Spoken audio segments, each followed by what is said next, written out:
जय श्री राम। आइए आगे सुनते हैं श्रीमद् भागवत महापुराण में। नारद, तुम्हारे अत्यंत प्रेम भाव से परम प्रसन्न होकर हंस के रूप में भगवान ने तुम्हें योग, ज्ञान और आत्म तत्व को प्रकाशित करने वाले भागवत धर्म का उपदेश किया।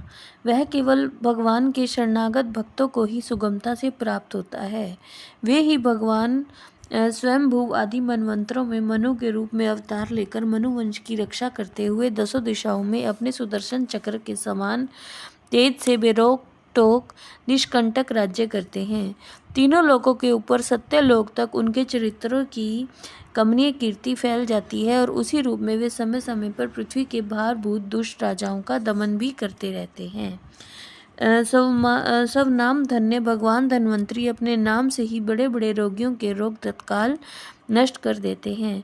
उन्होंने अमृत पिलाकर देवताओं को अमर कर दिया और दैत्यों के द्वारा हरण किए हुए उनके यज्ञ भाग उन्हें फिर से दिला दिए। उन्होंने ही अवतार लेकर संसार में आयुर्वेद का प्रवर्तन किया।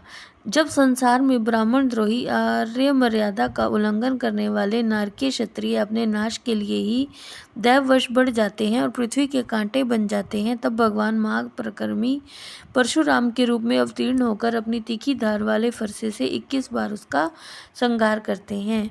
मायापति भगवान हम पर अनुग्रह करने के लिए अपनी कलाओं भरत, शत्रुघ्न और लक्ष्मण के साथ श्री राम के रूप में इक्ष्वाकु के वंश में अवतीर्ण होते हैं। इस अवतार में अपने पिता की आज्ञा का पालन करने के लिए अपनी पत्नी और भाई के साथ वे वन में निवास करते हैं।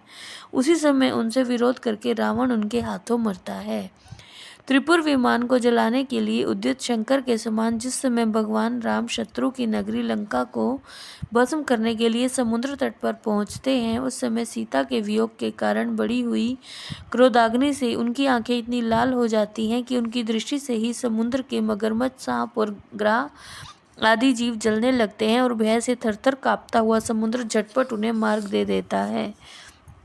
जब रावण की कठोर छाती से टकराकर इंद्र के वाहन ऐरावत के दांत चूर चूर होकर चारों ओर फैल गए थे, जिससे दिशाएं सफेद हो गई थी, तब दिग्विजयी रावण घमंड से फूलकर हंसने लगा था। वही रावण जब श्री रामचंद्र जी की पत्नी सीता जी को चुरा कर ले जाता है और लड़ाई के मैदान में उनसे लड़ने के लिए गर्वपूर्वक आता है, तब भगवान श्री राम के धनुष की टंकार से ही उसका वह घमंड प्राणों के साथ तक्षण विहीन हो जाता है। जिस समय झुंड के झुंड दैत्य पृथ्वी को रोन डालेंगे, उस समय उनका भार उतारने के लिए भगवान अपने सफ़ेद और काले केश से बलराम और श्री कृष्ण के रूप में कला अवतार ग्रहण करेंगे। वे अपनी महिमा को प्रकट करने वाले इतने अद्भुत चरित्र करेंगे कि संसार के मनुष्य उनकी लीलाओं का रहस्य बिल्कुल भी नहीं समझ सकेंगे। जय श्री राम।